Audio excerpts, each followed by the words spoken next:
प्यारे बच्चों, आज हम पढ़ेंगे भाषा किसे। आज में जो भाषा है इसके हम प्रश्नोत्तर करेंगे। तो बच्चों, हमने पिछली कक्षा में भाषा किसे कहते हैं और इसके कितने भेद होते हैं और व्याकरण हमारे लिए क्यों आवश्यक है वो हमने पढ़ा था। चलिए अब हम इसके प्रश्नोत्तरों को करते हैं। आप अपनी पुस्तक, अपनी नोटबुक को हाथ में लीजिए और पेन से इरेजर भी हाथ में लीजिए और साथ में मेरे साथ साथ लिखते जाइए। कि पहला है, पहले हम लिखेंगे कि भाषा किसे कहते हैं, तो हम पहले इसकी परिभाषा लिखेंगे। तो प्रश्न नंबर 1, भाषा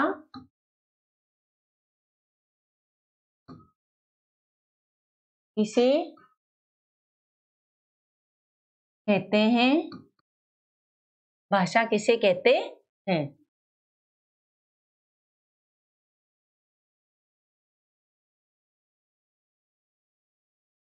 भाषा किसे कहते हैं?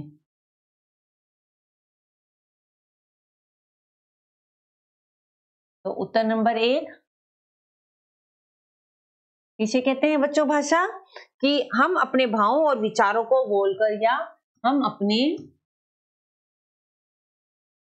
अपने भावों और विचारों को बोलकर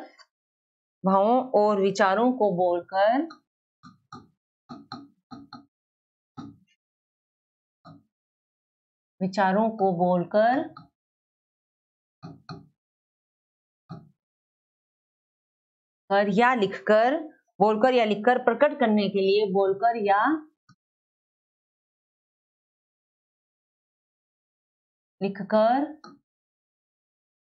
प्रकट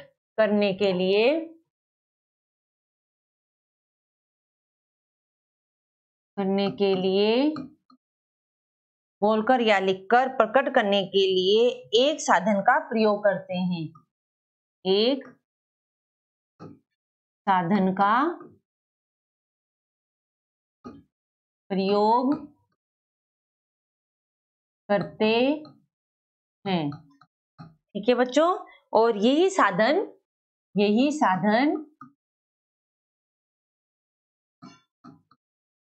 भाषा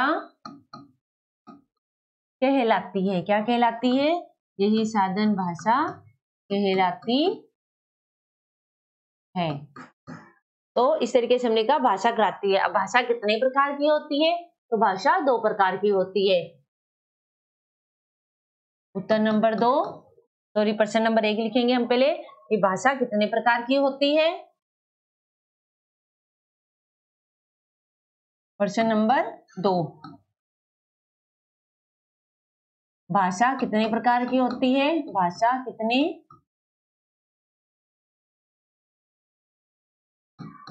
कितने प्रकार की होती है? नाम लिखो।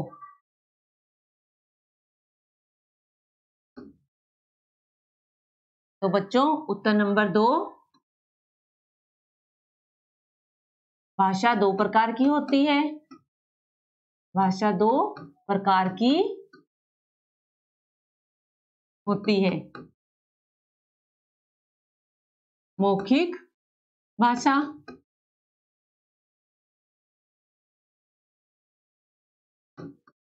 दूसरा मौखिक भाषा और दूसरा लिखित भाषा।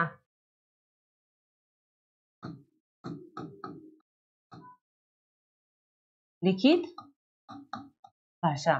तो आगे है कि हम भावों और विचारों को प्रकट करने का साधन है। कैसे? तो हम क्या लिखेंगे? हम बोलकर, लिखकर या पढ़कर अपने विचारों को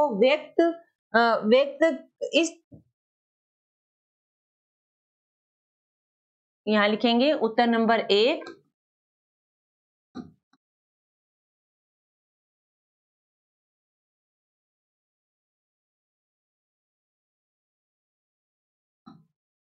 हम बोलकर, लिखकर या पढ़कर, हम बोलकर, लिखकर या पढ़कर, हम बोलकर, लिखकर या पढ़कर अपने विचारों को व्यक्त करके अपने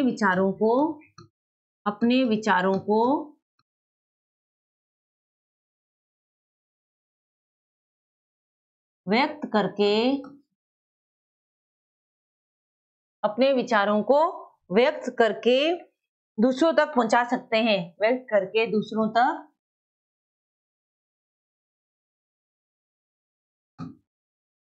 तक पहुंचा सकते हैं।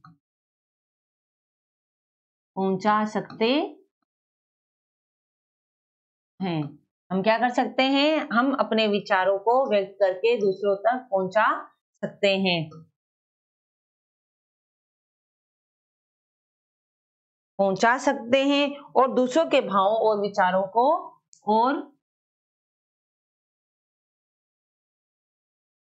और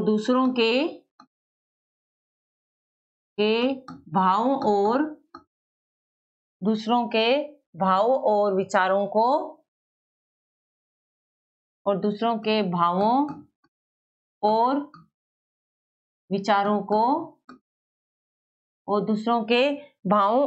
विचारों को समझ सकते हैं।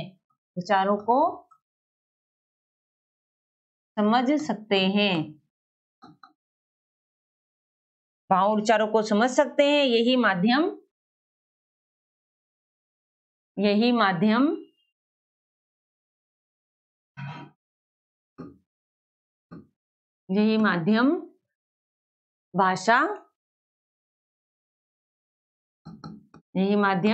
भाषा है।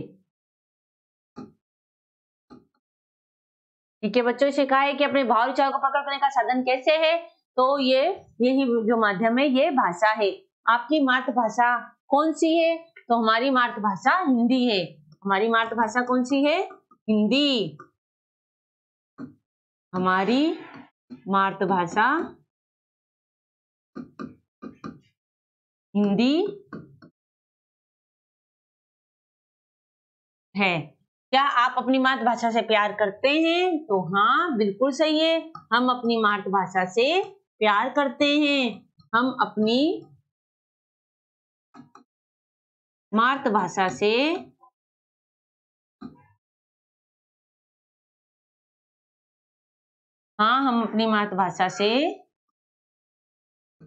प्यार करते हैं।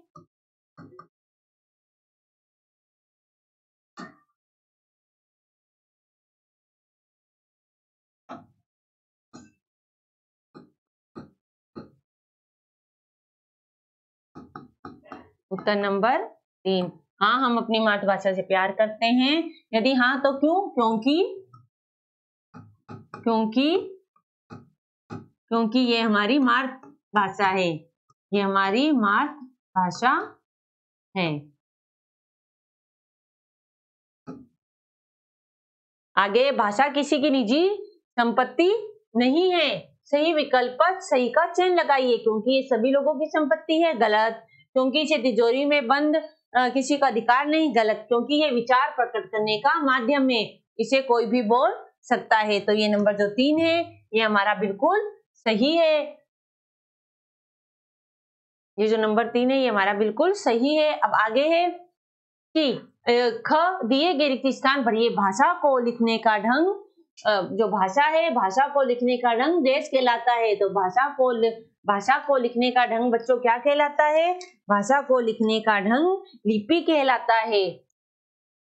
भाषा को लिखने का ढंग क्या कहलाता है? लिपि।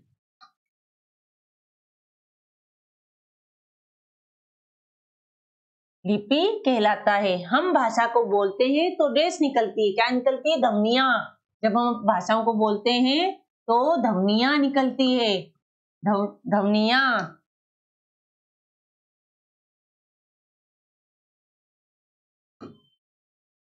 ध्वनियां निकलती है। भाषा केवल विचार प्रकट करने का देश है। भाषा केवल विचार प्रकट करने का क्या है? माध्यम है। भाषा विचार प्रकट करने का माध्यम है। हिंदी हमारी देश है। तो हिंदी हमारी राष्ट्रीय भाषा है। हिंदी हमारी क्या है? राष्ट्रीय भाषा है। आगे नंबर 5, भाषा के नियम मर्यादाओं की जानकारी देता है। भाषा के किसके, व्याकरण, जो व्याकरण है वो क्या करता है, हमें मर्यादा का, व्याकरण भाषा के नियम मर्यादाओं की जानकारी देता है। अब है ग, सोचिए और लिखिए। जब आप हिंदी में बात करते हैं तो आपको कैसा लगता है? जब हम हिंदी में बात करते हैं बच्चों तो हमें अच्छा लगता है, क्योंकि हिंदी हमारी मातृभाषा है और हिंदी बोलने में सरल होती है। तो बच्चों ये आपको अपने आप करना है। इसका जो आंसर है ये आपका होमवर्क है, इसको अपने आप कीजिएगा कि जब आप हिंदी में बात करते हैं तो आपको कैसा लगता है।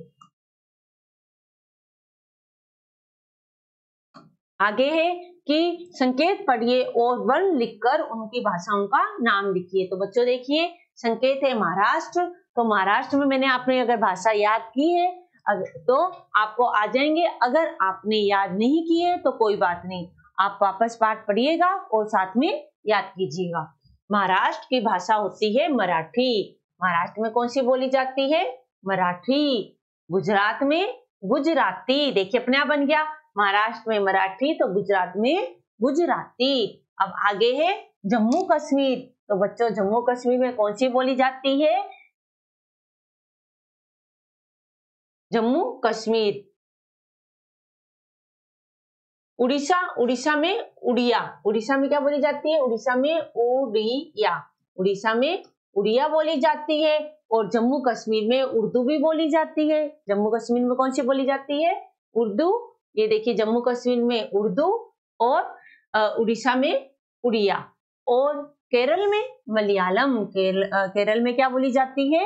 मलयालम। तो इस तरीके से हमने जो है इस पाठ के प्रश्नोत्तर और अभ्यास कार्य को हमने किया है कि आप इस भाषाओं को याद कीजिएगा। महाराष्ट्र में मराठी, गुजरात में गुजराती, जम्मू कश्मीर में उर्दू, उड़ीसा में उड़िया और केरल में मलयालम। तो बच्चों इस तरीके से हम जो भाषाएं हैं उनको हमने किया है। आप इस वर्क को कीजिएगा और साथ में याद कीजिएगा। हम नए टॉपिक के साथ फिर मिलेंगे। धन्यवाद।